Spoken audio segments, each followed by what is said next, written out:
आपको याद होगा कि बिहार चुनाव से ठीक पहले, शायद 1-2 महीने पहले, वहां की एनडीए सरकार यानी नीतीश सरकार ने एक निर्णय किया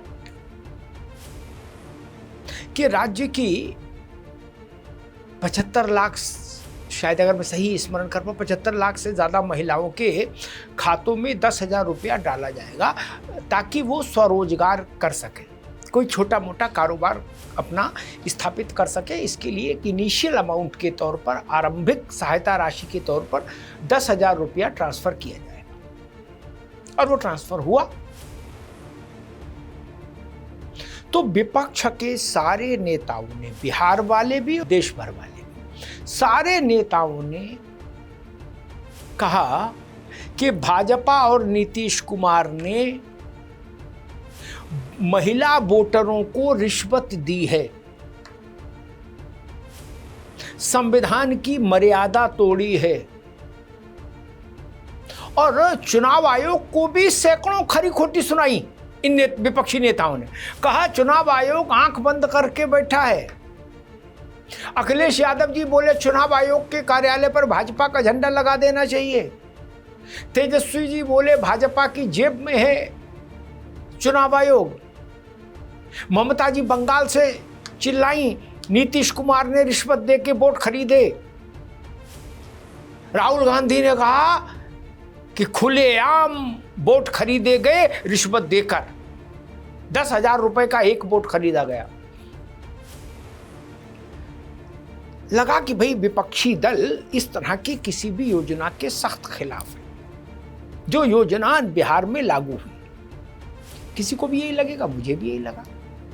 मैंने सच मान लिया कि सच में ये लोग ऐसे किसी कैश ट्रांसफर वाली योजना के खिलाफ होंगे विपक्षी दल। ये इसको अनैतिक मानते होंगे कि चुनाव से पहले ऐसा नहीं होना चाहिए। लेकिन पोल तो बाद में खुली, और फिर खुली तो ऐसी खुली कि सब कुछ अनावृत हो गया, चाल चेहरा चरित्र सब दिख गया। शनिवार को हम और आप बात कर रहे हैं, शुक्रवार को यानी ठीक एक दिन पूर्व तमिलनाडु में स्टालिन सरकार ने 1,05,00,000 कितनी 1,05,00,000 महिलाओं के खाते में 5,000 रुपया महीना के दर से पहली किस्त जमा कर दी है, ट्रांसफर कर दी। 1,05,00,000 महिलाओं के खाते में 5,000 रुपए स्टालिन सरकार ने जमा कर दिए। तमिलनाडु में भी चुनाव है, जैसे बिहार में चुनाव था, तमिलनाडु में भी चुनाव है। तो जो चीज बिहार में संविधान के खिलाफ थी, लोकतंत्र के खिलाफ थी, जनतंत्र के खिलाफ थी, मर्यादा के खिलाफ थी, नैतिकता के खिलाफ थी, वही चीज, एग्जैक्टली वही चीज तमिलनाडु में आकर लोकतंत्र, मर्यादा, लोकशाही, नैतिकता सबकी हमजोली कैसे हो गई। वहां एनडीए का शासन था इसलिए खराब थी। यहां इंडिया अलायंस का शासन है, इंडिया अलायंस वाली पार्टी डीएमके का शासन है, तो यहां ये चीज ठीक हो गई। नीतीश करें तो चोरी और स्टालिन करें तो पुण्य का काम, ये तो नहीं चलेगा। कड़वा कड़वा थू और मीठा मीठा गप तो नहीं चलेगा ना। अब राहुल गांधी भी मौन है, ममता जी भी मौन साधे हुए हैं, वो तो खैर वैसे फंसी भी हैं अपने चुनाव में। तेजस्वी भी सन्नाटे में हैं। अखिलेश यादव ने निगाह ही हटा ली उधर से, बोले हमें उधर देखा नहीं, हमने देखा ही नहीं, हमें पता ही नहीं। ये दोहरा चरित्र, ये दो नपने, ये डबल स्टैंडर्ड सोच लोकतंत्र के लिए अच्छी नहीं। अगर आपने उस वक्त एनडीए सरकार को कटघरे में खड़ा किया था, बिहार की एनडीए सरकार को, कि चुनाव से कुछ महीने पहले वोटर्स के खाते में पैसा क्यों भेज रहे हैं आप किसी भी योजना के नाम से, तो फिर आपको इस नियम पर टिकना चाहिए था, अड़ना चाहिए था, इस नियम के लिए लड़ना चाहिए था। लेकिन आपने ऐसा नहीं किया। आपने तमिलनाडु को लेकर आवाज नहीं उठाई? आपने स्टालिन का हाथ क्यों नहीं पकड़ा? वो तो आपके अलायंस के थे। आपको कहना चाहिए था कि ना ना मुन्ना, ना ना स्टालिन, ना, ये नहीं करने देंगे, अलायंस में रहना है तो ये नहीं हो पाएगा। नहीं कोई बोला। और हालांकि बोलते भी तो स्टालिन मानते, इसकी कोई गारंटी नहीं। ज्यादा उम्मीद इसी की है कि स्टालिन कहते भैया तू कौन है, फोन रखो। लेकिन विपक्षी दल के इन नेताओं को कम से कम देश के सामने तो अब अपनी बात रखनी चाहिए, माफी मांगनी चाहिए देश से कि नहीं। उनको कहना चाहिए कि बिहार के समय हम गलत थे, या हम बिहार के समय उस योजना की आलोचना, निंदा सिर्फ इसलिए कर रहे थे क्योंकि वो एनडीए की सरकार के द्वारा संचालित की जा रही थी योजना। यानी जो काम इंडिया अलायंस करेगा वही काम सही माना जाएगा, जो काम एनडीए करेगा वही काम एनडीए करेगा तो उसको हम गलत करार देंगे। यार इससे ही पॉलिटिक्स कहां से लाते हो? इतनी विचित्र पॉलिटिक्स।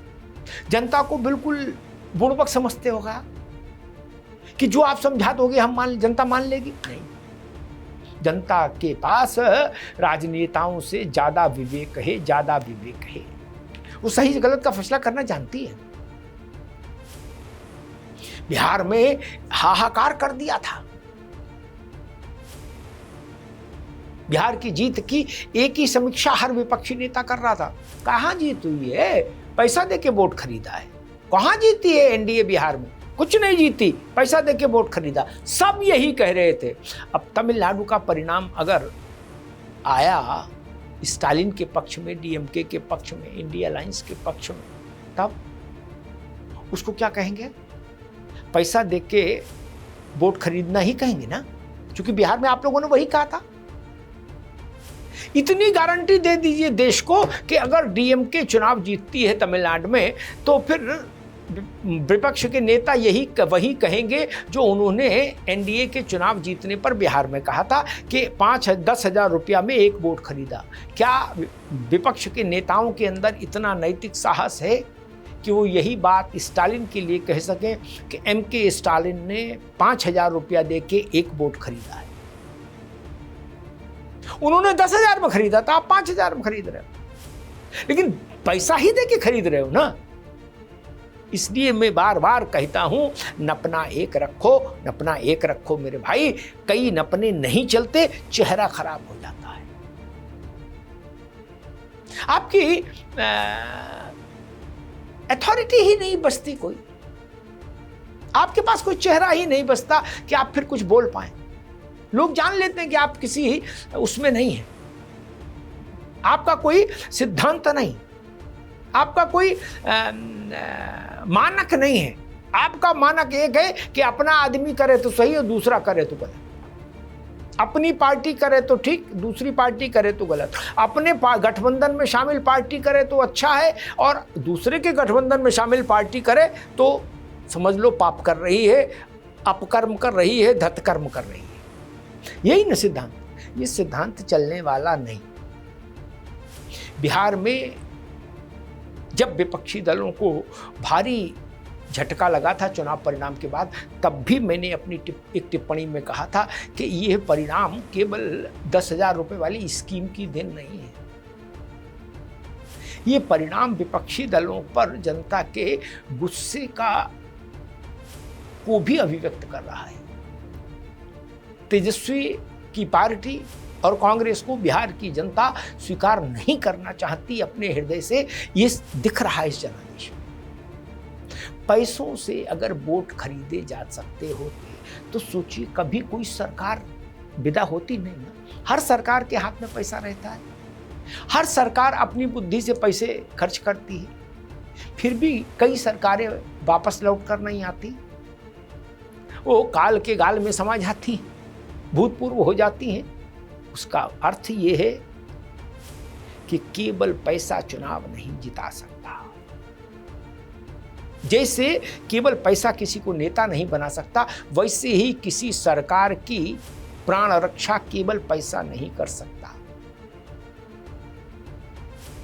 पैसा एक कारण हो सकता है, एक कारक हो सकता है। केवल पैसा किसी को सत्ता में बनाए रखने की गारंटी न कभी था, न है, न कभी होगा। धन्यवाद।